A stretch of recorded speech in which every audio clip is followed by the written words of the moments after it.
we won that first leg where the Chief Justice instructed them to hear the matter. And even when the ruling is made, if it's not in favor of the EFF, we're going to appeal the matter, but we'll first take it through a normal process of the court application where substantive arguments will be made on why we think the ruling was wrong. And if it goes against us, we'll appeal it to the appeals court and ultimately the constitutional court if the appeals court still doesn't agree with us. A ruling party must not have powers to remove an opposition party, because that's what they did. And therefore, if the ruling party has got powers to remove the opposition party, we can as well, all of us, just vote for the ruling party.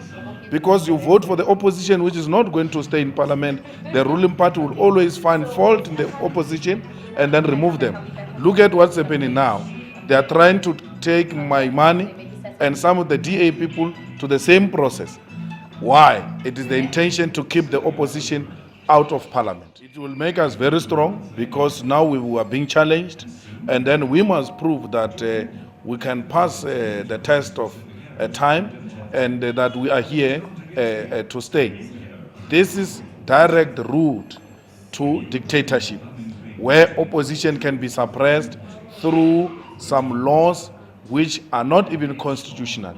A ruling party taking a decision to remove the opposition from parliament against the wishes of those who voted for it. What about the people who voted for those people to be there? Parliament, in terms of the constitution, the parliamentarians must have absolute freedom of speech, and to demand of the president to pay back the money in a manner we did was to exercise our constitutional right, which is an absolute freedom of speech.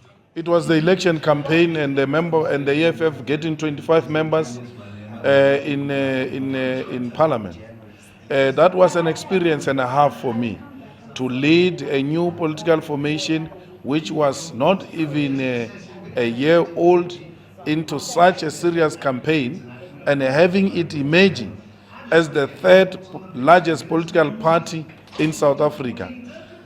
That is an experience and a half, and I will cherish those moments for the rest of my life, because it was for the first time we had to start something from the scratch and not piggyback at the legacy of those who came before us, but making history of our own and telling our own stories, and without even having money, a campaign with a zero budget, getting millions of people to vote for you and to have such a representative in parliament.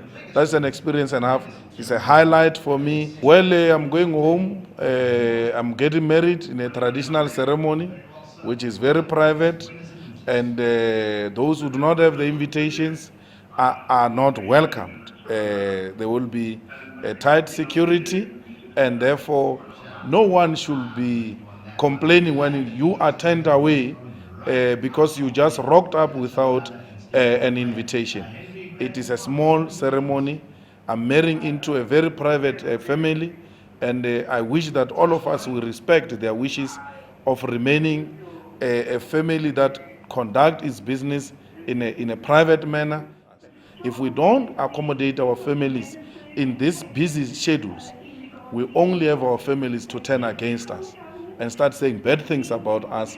And the same people who are saying they are supporting you and wanting to be with you at all times, denying your family a private life, will be the ones to say, if he can't lead his own family, how can he lead us? So let me provide leadership in all respect.